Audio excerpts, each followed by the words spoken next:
khalaqal mauta wal hayata liyabluwakum ayyukum ahsanu amala. Asyhadu an la ilaha illallah wahdahu la syarikalah wa asyhadu anna sayyidana Muhammadan abduhu wa rasuluh alladzi la nabiyya ba'dah. Allahumma shalli ala Muhammad sayyidil mursalin wa imamil muttaqin wa ala alihi wa sahbihi wa man da'a bi da'wati ila yaumil qiyamah ma ba'du. Faqala Allah Ta'ala fil Qur'anil Karim, A'udzu billahi minasyaitonir rajim. Bismillahirrahmanirrahim. Kuntum khaira ummatin ukhrijat linasi ta'muruna bil ma'ruf wa tanhauna 'anil munkar wa tu'minuna billah al-ayah. Wa qala Rasulullah sallallahu alaihi wasallam, man amila amalan laisa alaihi amruna fahuwa radun al-hadis. Alhamdulillah, Bapak Ibu sekalian, jamaah syiar malam rahimakumullah. Malam ini kita bersyukur pada Allah Subhanahu wa taala yang telah memberikan berbagai nikmat yang telah Allah karuniakan kepada kita ya. Sehingga malam ini kita masih bisa bertemu kembali ya untuk melanjutkan kajian bedah buku kita yang berjudul Kritik Terhadap Pemikiran Barat Kapitalis. Ini mungkin tinggal beberapa kali lagi pertemuan, ya kan? Karena setelah ini kita nanti masuk ke kritik kepada poin-poin penting, ya. Mungkin sekitar empat kali pertemuan lagi.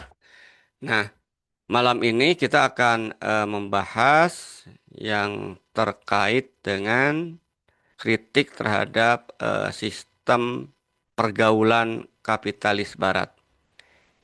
Izin share Bapak Ibu sekalian, ntar ya. Saya belum bisa, oh bisa ya.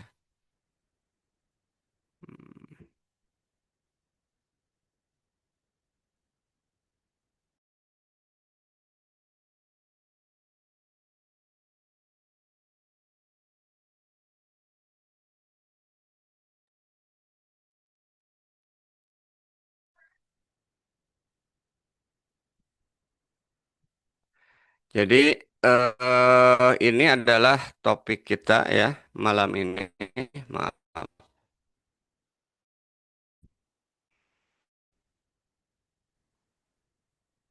Kritik terhadap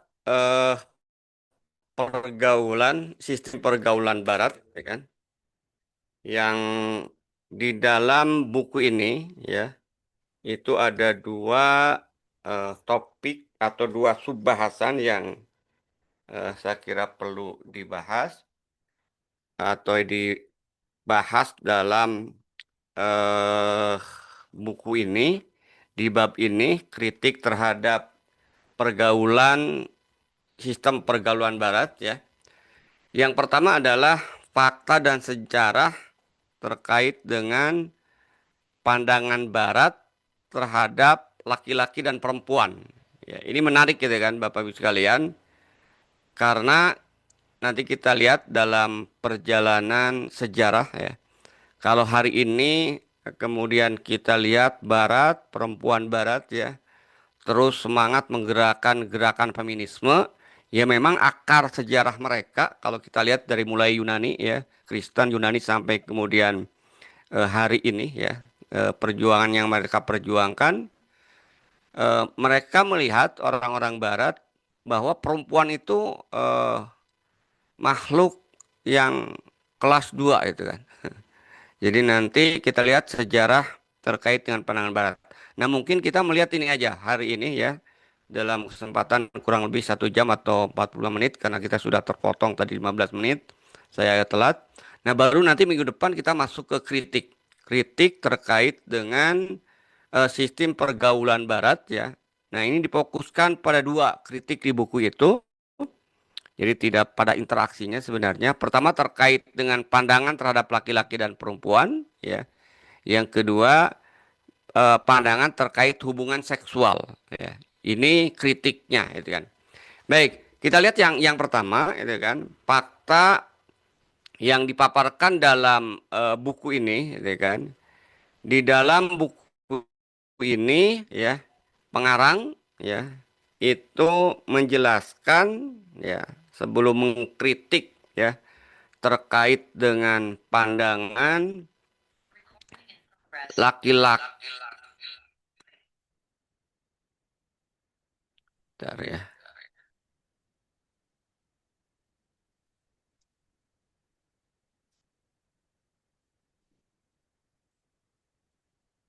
Jadi ah,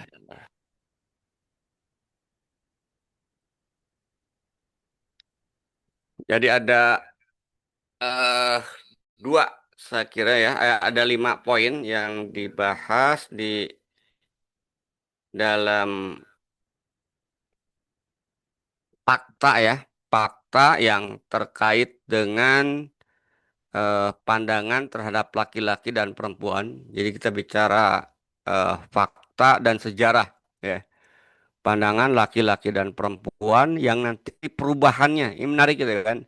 Jadi pandangan terhadap laki-laki dan perempuan sampai terjadinya perubahan terhadap perilaku seks bebas ya di tengah-tengah kehidupan Barat ya eh, dalam pergaulan mereka. Jadi ada 5 poin ya. Pertama pandangan agama Kristen terkait dengan laki-laki dan perempuan. Kemudian yang kedua pandangan di abad pencerahan sama terkait dengan laki dan perempuan. Kemudian nanti kita lebih spesifik akan melihat pandangan para filosof Barat. Kemudian yang keempat pandangan terhadap perempuan dalam perundang-undangan Eropa Barat setelah revolusi, demokrasi dan sekularisasi. Dan terakhir baru kita masuk pandangan Barat ya terhadap laki-laki dan perempuan di abad modern, terutama di abad 20 sampai hari ini. Kita lihat yang pertama, kalau kita lihat baca-baca buku ya yang terkait dengan pandangan eh, Barat terhadap perempuan itu tidak bisa dilepaskan akar sejarah Barat seperti yang pernah kita bahas pada awal-awal itu adalah terjadi konflik antara gereja ya dalam hal ini Kristen dengan kalangan intelektual. Dan karena itu ketika kemudian membahas terkait dengan sistem pergaulan ya manusia dalam perspektif Barat, maka di dalam buku ini diawali dengan pembahasan bagaimana pandangan ya Barat dari sejak awal ya diawali dengan masa Kristen ini kan sampai kemudian masa ini. Nah, pandangan Kristen terhadap perempuan ternyata kita melihat bahwa perempuan itu dianggap lebih rendah dari laki-laki, bahkan disebut sebagai pangkal kesalahan. Jadi sebuah kesalahan itu berasal dari perempuan. Wallahu a'lam ini filosofinya dari mana itu kan tidak jelaskan bahwa wanitalah sumber masalah gitu kan menurut ajaran Kristen itu kan. Apakah melihat karena Nabi Adam kemudian diusir dari surga itu kan karena oleh perempuan apakah faktor itu wallahu alam itu kan. Tapi yang jelas di buku ini disebutkan bahwa Kristen baik Katolik maupun Protestan memandang ya perempuan itu lebih rendah dibandingkan dengan laki-laki. Tetapi masih ada nilai positifnya di Kristen itu, ya kan? Ya. Mereka memandang ya hubungan antara laki-laki dan perempuan itu memberikan porsi penghormatan kesucian dalam konteks perkawinan. Ya. Sehingga nilai wanita tadi ya itu terangkat ya dalam konteks perannya ya dalam pendidikan dan bimbingan moral di tengah-tengah masyarakat. Jadi dengan adanya pernikahan, perkawinan, maka eh, derajat perempuan wanita di pandangan Kristen itu meningkat ya. Tapi kalau tidak ada pernikahan, menurut mereka tadi itu kan bahwa perempuan itu lebih rendah dibandingkan dengan laki-laki. Nah, tentu kalau kita lihat ini dari sini aja sebenarnya sudah kelihatan bagaimana kemudian pertentangannya dengan Islam ya. Karena di dalam Islam wanita dan laki-laki dalam pandangan Allah sama ya. Itu yang pertama itulah. Nah, kemudian berkembang sesuai dengan perkembangan di Eropa ya, Barat ya kan. Masuk kemudian abad pencerahan. Jadi Ini yang kemudian melahirkan akar pemikiran dan kemudian budaya serta ideologi Barat, yaitu sekularisme. Ketika terjadi abad pencerahan, seperti yang pernah kita bahas pada pertemuan-pertemuan sebelumnya, muncullah sekularisme, memisahkan agama dari kehidupan. Ya. Nah, tapi ternyata yang menariknya kalau kita lihat, walaupun mereka tercerahkan, ya, mereka kemudian melakukan demonstrasi, ya, mereka menggugat kemudian peran gereja, ya, dan agama terhadap eh, kehidupan politik, ekonomi, ya, sosial, tapi justru, ya, pandangan mereka terhadap wanita itu tidak berubah, ya. Jadi di abad pencerahan, abad pertengahan, ya ketika mereka melakukan gerakan pencerahan yang pernah kita bahas sebelumnya, mereka kan mengadopsi sekularisme, memisahkan agama dari kehidupan dan hubungan-hubungan masyarakat. Muncullah kemudian konsep-konsep baru di tengah-tengah kehidupan mereka, ya, kebebasan, kesetaraan, keadilan, ya. Sehingga kemudian memberikan persepsi baru tentang manusia dan masyarakat yang ini bertentangan dengan agama Kristen. Ya. Jadi dengan dogmatis gerejanya itu kan, gereja sakral awalnya, gereja menentukan segala hal, itu kan, dalam urusan politik termasuk ekonomi itu kan. Nah, setelah kemudian gerakan pencerahan muncul sekularisme tadi dalam bahasa mereka memisahkan agama kemudian dari kehidupan. Cuman ya di abad pencerahan ini pun ya pandangan inferior terhadap perempuan itu kemudian tidak berubah.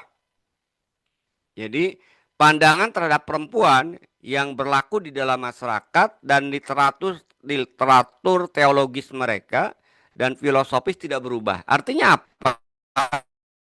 Wanita tetap kemudian dianggap rendah. Wanita kemudian dianggap makhluk yang lemah dibandingkan dengan laki-laki. Termasuk juga nanti kita lihat dalam hak-hak politik sama sekali tidak ada. Bahkan dalam ekonomi pun tidak memiliki peran ini. Padahal mereka kemudian masuk ke abad yang mereka sebut dengan abad pencerahan, gitu kan.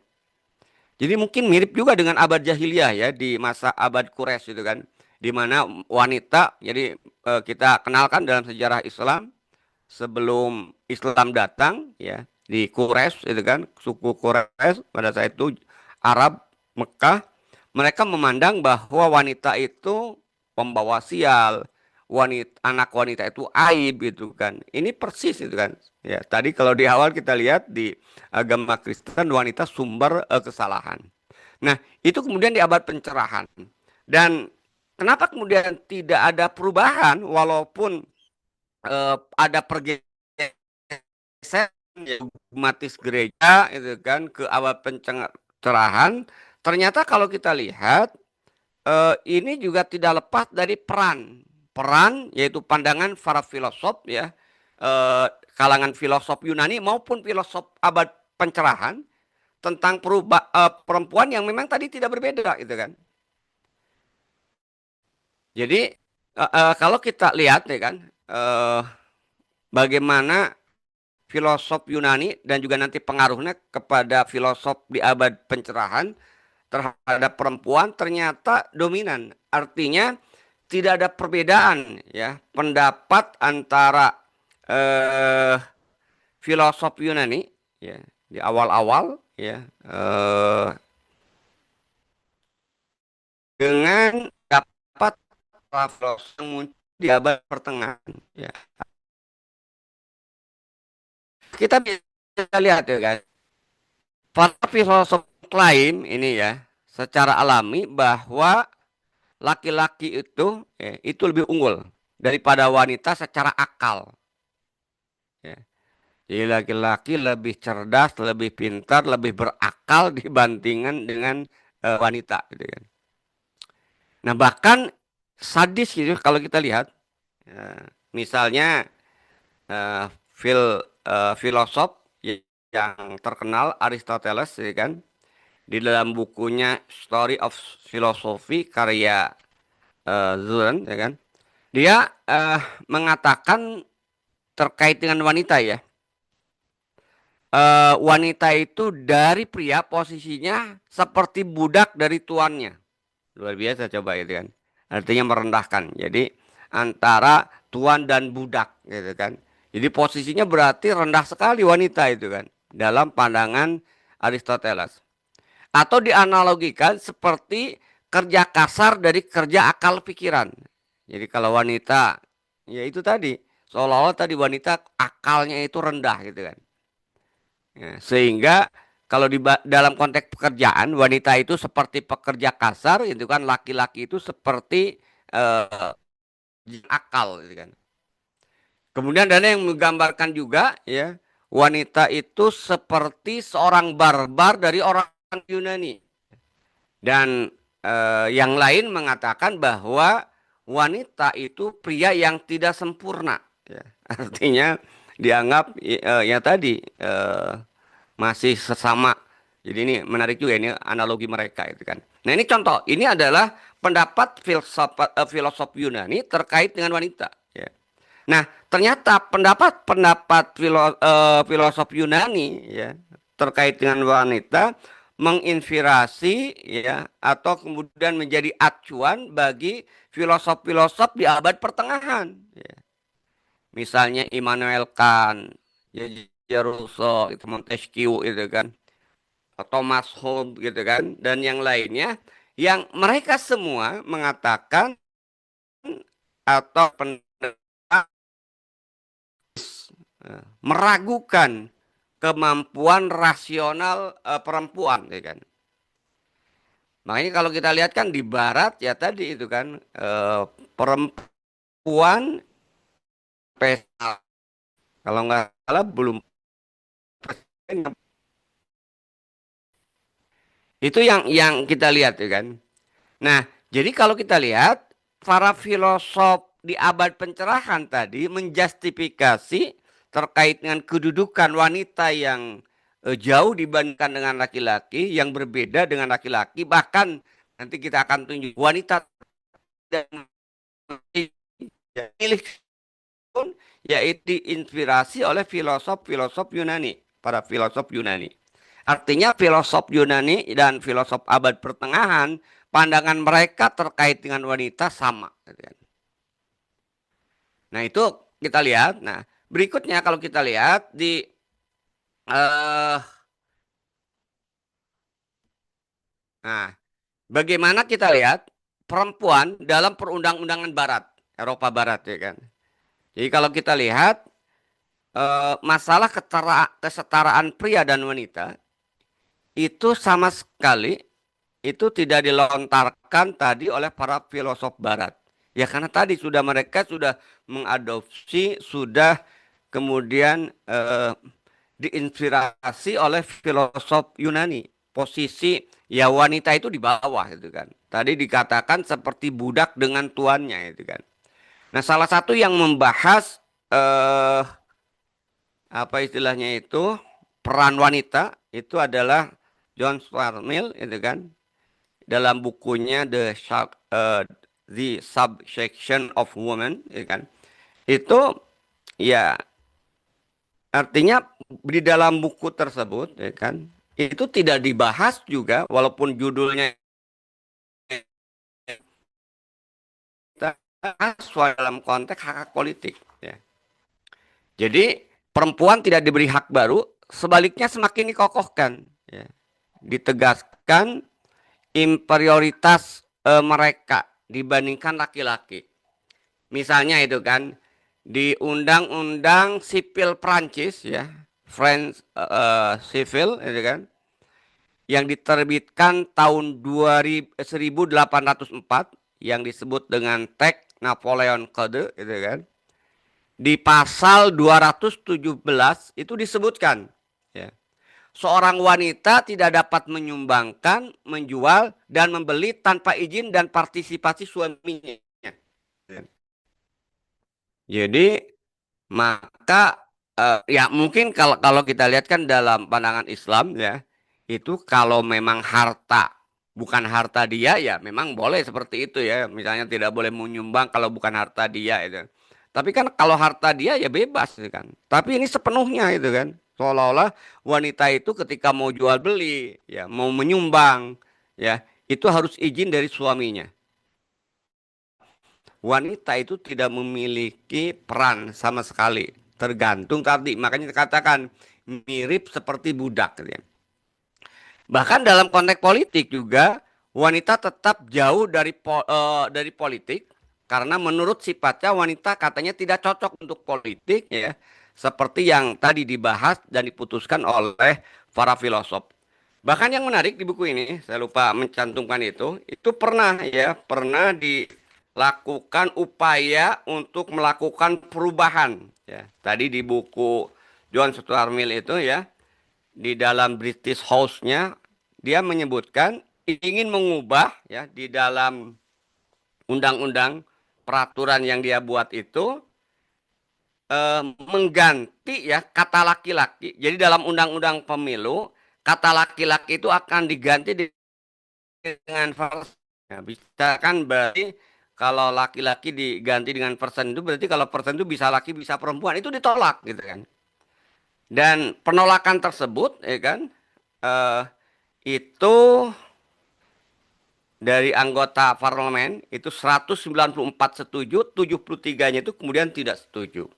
Nah, artinya kalau kita lihat Bapak Ibu sekalian, jamaah rahimakumullah, jadi sampai abad pencerahan ya, tetap ya posisi wanita itu kemudian lemah ya dibandingkan dengan laki-laki. Sehingga wajar kalau di barat itu kemudian muncul sudah lama gerakan kesetaraan ya kan.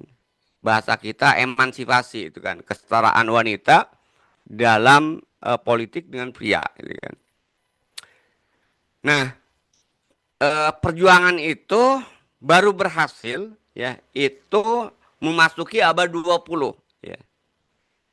Jadi setelah lama berjuang baru wanita atau perempuan di barat baru mendapatkan hak politiknya pada awal abad ke-20 setelah perjuangan panjang ya. Misalnya di Prancis kalau kita lihat di Prancis perempuan baru memperoleh hak pilih itu pada tahun 1945.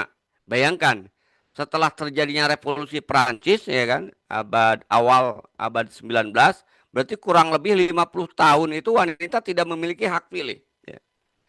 Jadi baru pada tahun 1945 wanita punya hak untuk memilih ya.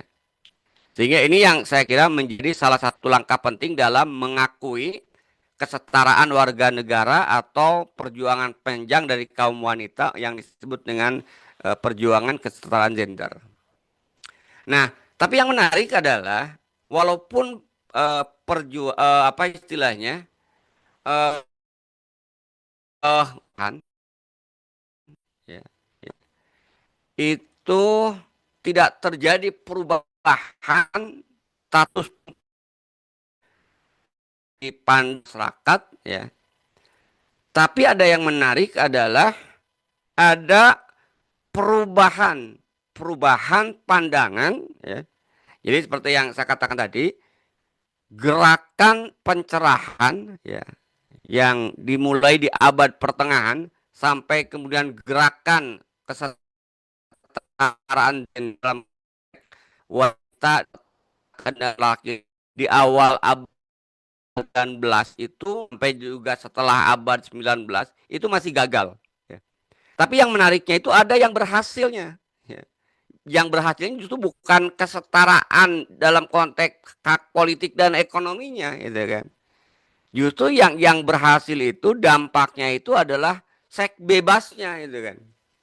Jadi karena tadi ya kalau kita lihat adanya gerakan sekulerisme memisahkan agama dari kehidupan di mana sebelumnya mereka ya karena didominasi oleh Kristen menganggap pernikahan itu sesuatu yang suci ya. Bahkan kalau hubungan laki-laki yang dan perempuan yang tidak disahkan mereka menerapkan hukuman mati itu. Nah, tapi dengan gerakan pencerahan ini di abad pertengahan tadi, posisi wanita dalam konteks politik dan ekonomi kemudian tetap istilahnya itu direndahkan atau rendah, bahkan tadi kan hak politiknya juga kemudian tidak kemudian dihargai, bahkan untuk jual beli juga tidak diperbolehkan kecuali izin dari suaminya. Tapi ternyata ada yang berhasil berubah, ada yang berubah. Apa yang berubahnya? Ya, jadi berubahnya itu adalah terkait dengan gagasan kebebasan. Kebebasan dalam mendefinisikan kebahagiaan dan kesenangan, terutama ketika kebahagiaan dan kesenangan ini dalam konteks gorijatunau, ya, dalam konteks naluri seks. Nah, ini ada perubahan. Ya, perubahannya itu apa? Perubahan yang sangat kontra dengan keyakinan gereja. Perubahannya setelah abad pencerahan ini, ya masuk ke abad pertengahan sampai abad 19, terjadilah perubahan perilaku seksual menjadi seks bebas. Dan ini kontras, berbeda itu kan dengan keyakinan gereja Kristen yang menganggap bahwa dalam gereja Kristen mencari kesenangan, artinya hubungan seksual antara laki-laki dan perempuan adalah dosa, dan menilai seks sebagai tindakan material setan yang hanya diperbolehkan dalam kerangka pernikahan. Ini ya mungkin dalam wallahu alam itu kan. Ini benar karena memang ya sama itu kan awalnya itu kan, makanya kan kalau dalam salah satu kesempatan ya kan, ketika para sahabat ya bertanya terkait dengan Injil dan Taurat itu, Rasul mengatakan jangan diyakini semua juga itu. Artinya ada sebagian ya yang mungkin benar. Nah, dalam konteks ini perzinahan sama itu kan. Itu dianggap tindakan setan ya. Jadi kalau mencari kesenangan dalam hubungan seksual yang tidak diikat dengan pernikahan ya, pandangan gereja itu sebuah perbuatan yang dianggap tindakan setan. Sehingga pernikahan atau hubungan seksual dalam pandangan gereja maaf itu hanya untuk tujuan mendapatkan anak ya dalam kondisi yang sudah diizinkan tadi.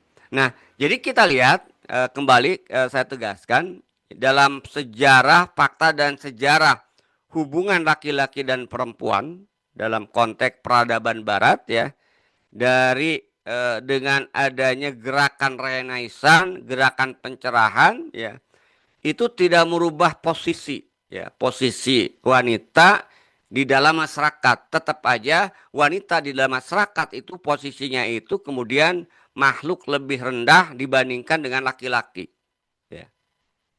Nah, tapi tadi ada yang berubah ya, ada yang berubah. Berubahnya itu dari sudut apanya? Sudut pandang hubungan seksualnya ya. Makanya seks dianggap sebuah dengan kebebasannya hanya sekedar senang-senang untuk mencari kebahagiaan ya, tanpa peduli dengan ikatan pernikahan. Nah, ini kalau kita lihat sebenarnya muncul adanya seks bebas tadi ya kan. Itu sebenarnya tidak lepas dari pengaruh sosiologi, psikologi, dan sosialisme marxisme. Nanti akan kita lihat ya kan. Jadi kenapa kemudian ada perubahan yang lebih menonjol ke arah seks bebas? Ya. Jadi kedudukan wanitanya tetap dianggap lemah gitu kan. Tapi dalam konteks hubungan seksualnya itu yang terjadi.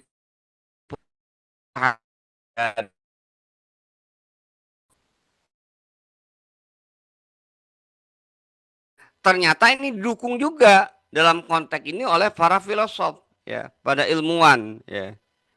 Misalnya sosiolog dan psikologi sekuler dia mengatakan bahwa hubungan atau pandangan hubungan laki-laki dan perempuan itu menekankan kebebasan dan kesetaraan individu. Tapi kebebasan dan kesetaraan itu konteksnya itu seksual. Kemudian juga pandangan Durkheim gitu kan, dia menganggap peran masyarakat dan negara dalam pengasuhan lebih utama meremehkan posisi keluarga tradisional. Apalagi kalau kita lihat pandangan Sigmund Freud, ya kan, yang ini yang sangat menurut inilah yang kemudian betul-betul mendorong seks bebas. Karena Freud itu menyatakan bahwa perilaku manusia itu terkait dengan motif seksual. Jadi semua gerakan manusia, dorongan itu dorongan seksual. Nah, pandangan Freud ini kan berawal dari penelitian dia, ya, yang salah gitu kan. Makanya penelitian itu kalau salah itu akhirnya kemana-mana itu kan, ngaco itu. Jadi yang pernah saya baca, kenapa Freud mengatakan bahwa manusia itu bergerak, manusia itu berbuat karena dorongan seksual, ya. Jadi ketika bayi lahir, hasil penelitian dia itu kan, bayi lahir itu ketika dia lahir yang pertama dicari itu tetek ibunya, ya. Padahal kalau, nah dia dengan sudut pandang seksualnya, gitu kan. Padahal kalau kita lihat itu kan kaitannya dengan Gorjatul apa Hajatul Odowiyah sebenarnya itu kan. Tapi dia memandang itu dengan pandangan seks. Maka dia mengatakan manusia itu digerakkan atau motivasi gerak manusia itu karena seks. Nah, karena itu menurut Freud, ya kan, pengekangan terhadap seksual itu bisa menyebabkan depresi. Maka seks bebas kemudian harus kemudian diberikan wadah atau tempat di tengah-tengah masyarakat. Nah, ini jelas kan pandangan psikolog ini sangat berbeda dengan gereja Kristen tadi gitu kan, gereja Kristen tadi yang memandang justru perbuatan seks kalau tidak tujuan untuk tidak dibungkus dengan pernikahan dan untuk mendapatkan anak keturunan itu dianggap perilaku setan ya kan. Nah, tapi justru pandangan psikolog ini yang diwakili oleh Sigmund Freud ini dia mengatakan bahwa manusia itu berperilaku didorong oleh motif seksual. Inilah yang kemudian melandasi munculnya seks bebas. Kemudian sama juga aliran sosialisme Marxis ya, aliran ini membela kebebasan dan hubungan seksual. Nah, ini menarik gitu kan. Jadi kalau dalam konteks sosialisme Marxisme itu ya, yang sosialis komunis yang dia penghapusan kepemilikan individu, maka pernikahan pun sebenarnya tidak ada. Karena kata mereka pernikahan itu berarti menghasilkan kepemilikan individu seorang wanita terhadap laki-laki gitu kan. Ya. Sehingga pernikahan dengan keluarganya sebagai bentuk kepemilikan pribadi, padahal dalam sosialisme Marxisme kepemilikan pribadi itu harus dihapuskan. Ya. Jadi ini salah satu tokoh ya Friedrich Engelnya itu kan mengatakan bahwa pernikahan dan kepemilikan pribadi itu adalah sebuah apa istilahnya itu hubungan yang harus kemudian dihilangkan. Ya. Jadi kata dia pernikahan dalam masyarakat berkelas pada dasarnya adalah bentuk lain dari kepemilikan pribadi. Di sini mencerminkan konflik dan ketundukan kelas yang telah ada sepanjang sejarah. Dia dalam analisisnya tentang asal-usul keluarga memandang pernikahan sebagai institusi yang erat kaitannya dengan konsep kepemilikan pribadi. Dia berargumen bahwa dalam sejarah pernikahan seringkali mencerminkan dinamika kekuasaan dan ketundukan antar kelas di mana perempuan seringkali menjadi properti ya. Seperti seolah-olah kekayaan. Nah, sehingga tadi dia menginginkan, mengharuskan ya bebas saja itu kan, seperti binatang gitu kan. Nah, ini saya kira sisi lain dari perkembangan ya pandangan manusia ya, pandangan barat ya, mulai Kristen, kemudian filosof Yunani dan filosof di abad pertengahan terkait dengan laki-laki dan perempuan ya. Jadi tidak ada perubahan sampai sebelum abad 20, tapi yang berubah itu adalah sudut pandang terkait dengan hubungan seksual. Yang sebelumnya hubungan seksual itu sesuatu yang dilarang berdasarkan keyakinan gereja ya, bahkan dianggap itu perbuatan setan ya, kecuali dengan adanya pernikahan dan tujuannya untuk mendapatkan anak, bukan untuk bersenang-senang. Nah, nah Kenapa kemudian terjadi kekeliruan? Ini sedikit dikritik secara fakta oleh pengarang kitab ini karena dua hal ya. Jadi kenapa mereka menganggap seks bebas itu sebuah keniscayaan ya dengan pandangan para filosof dan juga sosiolog tadi.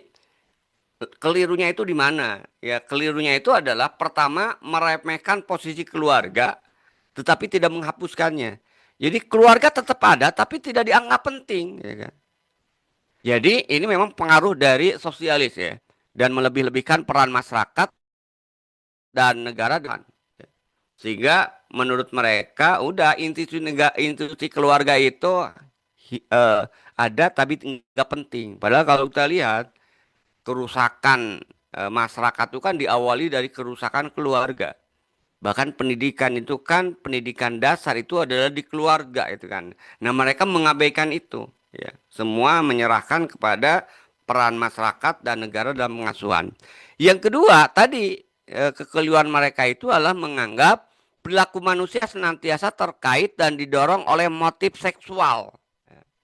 Sehingga pengkangan terhadap dorongan seksual bisa menyebabkan depresi, penyakit psikologis, dan perlu dipromosi. Karena itu perlu dipromosikan kebebasan seksual seperti karya-karya psikolog tadi, itu kan.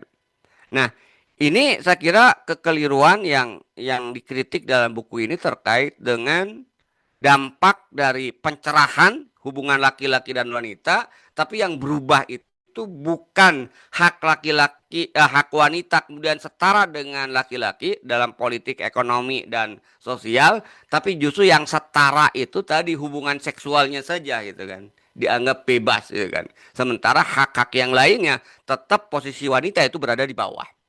Nah, nah jadi kalau kita lihat baru eh, orang yang wanita ya di istilahnya itu dengan pria, dengan laki-laki itu di awal abad ke-20 ya. Setelah ada gerakan feminisme yang kedua ya. Itu momentumnya jadi maaf bukan Perang Dunia Kedua. Setelah Perang Dunia Satu dan Perang Dunia Kedua baru ya mereka merasakan dan melihat adanya peran wanita perempuan itu memiliki peran vital di dalam industri dan masyarakat dan ini merubah baru persepsi publik terkait dengan kemampuan mereka ya. Jadi kemampuan wanita di bidang sains dan teknologi di era industrialisasi setelah Perang Dunia ke-1, Perang Dunia Kedua itu membuka mata mereka bahwa tidak benar bahwa wanita itu akalnya itu lebih lemah dibandingkan dengan laki-laki gitu kan. Itu fakta. Nah, sehingga lahir pengakuan hak universal. Artinya di sini muncul peran baru ya, kontribusi baru wanita di dalam konteks lapangan politik, ekonomi dan sosial yang lebih luas dibandingkan dengan sebelumnya. Sehingga mereka punya hak politik, punya hak ekonomi dan juga hak-hak sosial yang sama walaupun tidak persis seperti laki-laki gitu kan. Ya. Ini yang kita lihat muncul misalnya di Amerika, di Inggris gitu kan, wanita kemudian mulai itu kan, ya. Nah, ini juga tadi tidak lepas dari gerakan feminisme ya, gelombang feminisme di tahun 1960-an ya. Jadi gelombang feminisme yang kedua di mana gerakan ini terus-menerus menuntut kesetaraan penuh dan penghapusan perbedaan gender ya. Yang mereka itu tadi terinspirasi oleh filsafat liberal, kebebasan dan marxisme untuk mencapai keseragaman. Nah, sehingga kalau kita bicara sekarang di Indonesia itu ada gerakan juga yang menganut itu ya gerakan feminisme, kesetaraan gender, ya asalnya dari sana. Tidak ada kaitannya sebenarnya dengan Islam karena Islam sejak lama sudah menempatkan dalam hal-hal tertentu wanita dan laki-laki itu sama ya. Nah, itu yang terkait dengan eh perjalanan ya, pandangan wanita di abad awal sampai abad 20. Sehingga kalau kita lihat dalam perjalanan sejarah ya, ini istilahnya itu tahapan-tahapan bagaimana Barat mengaku dan mengadopsi terkait dengan konsep gender ini secara internasional. Ya, pertama ya di Piagam PBB ya tahun 1979 itu diadopsi ya. Jadi konsep gender diadopsi oleh organisasi internasional seperti PBB yang menghasilkan konvensi penghapusan segala bentuk diskriminasi terhadap perempuan. Kemudian dilanjutkan tahun 1994 konvensi pendudukan di Kairo. Di sini fokus pada hak-hak reproduksi dan kesehatan perempuan sebagian bagian dari pembangunan yang berkelanjutan. Dan 95 ada konferensi Beijing gitu kan. Ini adalah puncak pengakuan internasional terhadap hak-hak perempuan dan konsep gender yang menetapkan platform aksi secara global. Nah, itu saya kira ya yang bisa kita lihat ini belum masuk ke kritik gitu kan. Masih kita berbicara terkait dengan fakta, peran dan sejarah wanita dalam peradaban Barat. Itu barangkali ya Ustadz Norman tadi yang membuka atau sekarang sudah muncul Ustadz Azharnya. Saya kembalikan pada moderator. Barangkali ada yang mau didiskusikan oleh Bapak Ibu sekalian. Topik yang kita bahas pada kesempatan malam ini. Itu barangkali kurang lebihnya saya maaf. Saya mohon maaf. Bila sabil haq. Assalamualaikum warahmatullahi wabarakatuh. Waalaikumsalam warahmatullahi wabarakatuh. Alhamdulillah, para pemirsa dan sahabat siar malam yang dimuliakan Allah. Ini telah masuk sesi tanya jawab diskusi kita pada pertemuan ke-25 hari ini. Barangkali ada Bapak Ibu yang ingin menanyakan pertanyaan seputar terkait tema pada pertemuan malam ini, yaitu kritik terhadap sistem pergaulan Barat. Kami persilakan Bapak Ibu untuk raise hand, langsung mengajukan pertanyaannya atau menyampaikan melalui teks di kolom chat obrolan. Baik, kami persilahkan.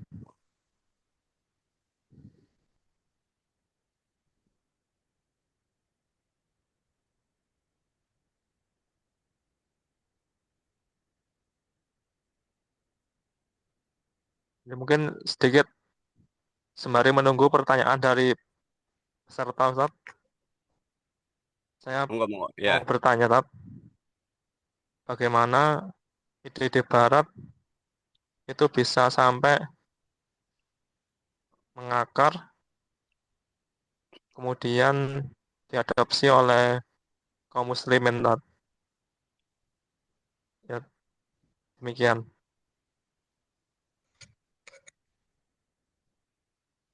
Ya, kalau kita melihat sejarah ya, ini kan tidak lepas ya dari faktor internal maupun faktor eksternal. Faktor internalnya adalah kalau kita lihat dalam sejarah perkembangan umat Islam itu mengalami masa kemunduran, kemunduran berpikir ya, kemunduran berpikir ya, yang akhirnya dari kemunduran berpikir ini melahirkan kejumudan berpikir. Karena kemudian kejumudan berpikir, ya, di sisi lain mereka melihat, ya, Barat itu mengalami kemajuan yang pesat, terutama dalam konteks perkembangan sains dan teknologi. Nah, itu faktor internalnya, ya. Dengan dua tadi, ya, pertama kejumudan berpikir, ya, secara internal itu kan, sampai ijtihad pun ya di masa itu kemudian digambarkan tertutup, ya kan. Di sisi lain umat Islam sedang keterpurukan, yang sedang kejumudan berpikir tadi, di Barat itu mulai masuk masa kebangkitan yang kita kenal tadi dengan masa pencerahan dalam sejarah. Nah, sehingga mereka akhirnya apa? Mereka mulai kan karena terpesona dengan pemikiran-pemikiran Barat, ya, mereka mulai kemudian mengadopsi, ya, dan tidak peduli apakah itu bertentangan dengan akidah atau tidak. Ya karena lemahnya tadi itu kan awalnya itu kan. Nah, itu sisi dari internalnya. Sementara di faktor eksternalnya, Barat memang yang sudah mengalami kebangkitan dengan sekularismenya, ya, itu melihat bahwa eh, kemajuan, bukan kemajuan maksudnya, salah satunya itu kan revolusi industri yang kemudian melahirkan dorongan untuk ekspansi, ya, itu memerlukan terutama bahan baku, dan baku itu kemudian ada di negara berkembang, di negeri berkembang yang mayoritas Muslim, ya. Maka mereka mulailah melancarkan agar umat Islam itu bisa dijajah, mudah kemudian dikuasai oleh mereka sumber daya alamnya. Mereka melancarkan apa yang disebut dengan Ghazwul Fikr, perang pemikiran. Dan umat Islam kemudian pada posisi yang kalah karena secara internal tadi, ya, sedang jumud posisinya. Yang kedua, Barat maju, ya, sains dan teknologinya. Nah, sementara Barat kemudian punya kepentingan, ya, agar ideologi paham mereka kemudian diadopsi, maka mereka melancarkan perang yang disebut dengan perang pemikiran. Itulah saya kira awal terjadinya kemudian masuk ide-ide, ideologi-ideologi bahkan Barat yang kemudian menyebar di dunia Islam itu kan. Jadi baik secara internal maupun eksternal memang memungkinkan untuk itu pada masa itu dan sampai sehari ini gitu kan. Di dalam buku yang sudah kita bahas, saya ingatkan kembali di bab pengantar, ya, sistem ekonomi Islam karya Syekh Taqiyuddin An-Nabhani, ya. Barat dalam konteks Ghazwul Fikrnya agar ide-ide mereka itu kemudian betul-betul diadopsi dan diterapkan oleh kaum muslimin, itu mereka secara serius mengawal bahkan sampai teknis itu kan, agar kaum muslimin mengadopsi terkait dengan dua hal yang paling mereka terus-menerus awal, ya. Artinya dikawal itu maksudnya bukan awal, dikawal dan diperhatikan, terus diserang dengan pemikiran-pemikiran mereka, yaitu pemikiran yang terkait dengan ekonomi dan pemikiran terkait dengan politik, ya. Sehingga dari situ kemudian merembet ke yang lainnya, termasuk juga dalam konteks pemikiran-pemikiran dalam konsep ibadah pun itu juga akhirnya terpengaruh dengan pola pikir ekonomi. Hari ini misalnya, kalau saya pernah ngisi, ya, kajian terkait dengan kisruh pengelolaan haji tahun 2025 yang lebih buruk katanya dibandingkan dengan tahun-tahun sebelumnya, itu tidak lepas semakin kapitalisnya, ya, dalam pengelolaan ibadah haji. Dengan kata lain, pengelolaan ibadah haji itu di bawah jeratan kapitalisme. Nah, ini kan dampak dari eh, prinsip liberalisasi, ya, ekonomi, yang salah satu wujudnya itu adalah kapitalisasi layanan publik. Nah, ide ini masuk, ya, terus dikawal, terus kemudian dijaga oleh Barat untuk diterapkan di negeri-negeri kaum muslimin. Jadi itu saya kira, ya, Mas eh, Norman, ya, terkait dengan penyebab dominannya pemikiran-pemikiran Barat menguasai kaum muslimin. Nah, adapun strateginya, ya, dari faktor internal dan eksternal itu salah satunya lewat pendidikan. Makanya kalau kita perhatikan Barat, Amerika, Eropa itu tidak segan-segannya memberikan beasiswa kepada intelektual-intelektual Muslim itu kan, apalagi dia punya potensi cerdas, ya, anak tokoh misalnya, mereka dengan mudahnya mendapatkan beasiswa. Nah, kenapa? Karena ketika mereka diberikan beasiswa itu kan dengan pemikiran-pemikiran yang diberikan oleh Barat, didoktrin, ya kan, dan juga diberikan juga fasilitas. Akhirnya ketika mereka pulang, mereka menjadi agen pemikiran-pemikiran Barat dengan menyerang pemikiran-pemikiran pemikiran Barat sekuleris mungkin kokoh gitu kan. Itu ya barangkali wallahu alam. Baik, syukron Ustaz. Alhamdulillah para pemirsa dan sahabat siar malam yang dimuliakan Allah. Tidak terasa kita sudah berada di penghujung acara. Ada buku kritik terhadap pemikiran Barat kapitalis. Edisi yang ke-25, yaitu kritik terhadap sistem pergaulan Barat.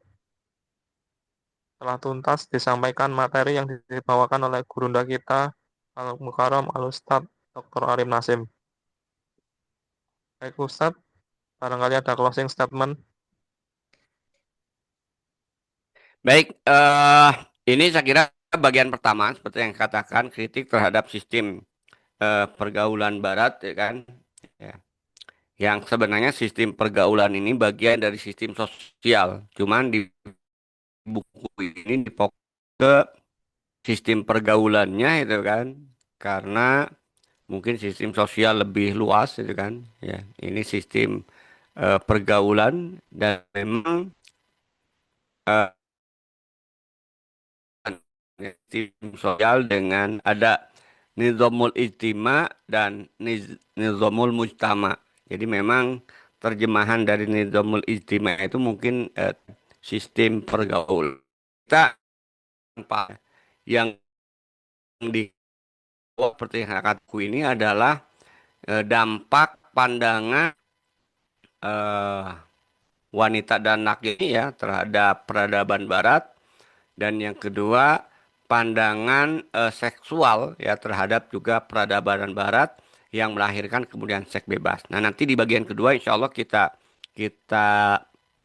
akan kritik gitu kan terkait dengan dua hal tadi itu kan. Dan hal yang menarik adalah kalau kita perhatikan di sini satu poin yang bisa kita lihat bahwa kita memahami dengan sejarah ini bahwa wajar itu muncul gerak gender, feminisme, ya kan, gerakan emansipasi. Kenapa? Karena memang dalam sejarah Barat ya, sampai pertengahan di awal 18, mereka memandang wanita itu merupakan makhluk yang tidak sempurna. Nah, tadi disebut itu laki-laki sempurna, wanita itu seperti tuan budak gerakannya kan. Nah, sehingga ya wajarlah kemudian gerakan-gerakan muncul gerakan gender tadi itu kan. Sehingga ini tentu kalau kita bagi kita umat Islam ya, terutama wanita muslimah yang sudah jelas dalam pandangan Islam ya. Nanti kita akan bahas si tadi dalam pandangan Islam itu sama, sama-sama hamba Allah, sama-sama diperintahkan untuk beribadah pada Allah. Adapun terjadi perbedaan secara sepintas, nanti kita bisa lihat ya karena memang terkait dengan karakteristik dan peran wanita yang berbeda dengan laki-laki. Jadi bukan karena sudut pandang makhluknya. Gitu. Itu ya barangkali ya yang bisa saya sampaikan di bab awal kritik terhadap sistem pergaulan Barat. Terima kasih. Billahi wal haq. Assalamualaikum warahmatullahi wabarakatuh. Waalaikumsalam warahmatullahi wabarakatuh. Baik demikian para pemirsa dan sahabat Bapak Ibu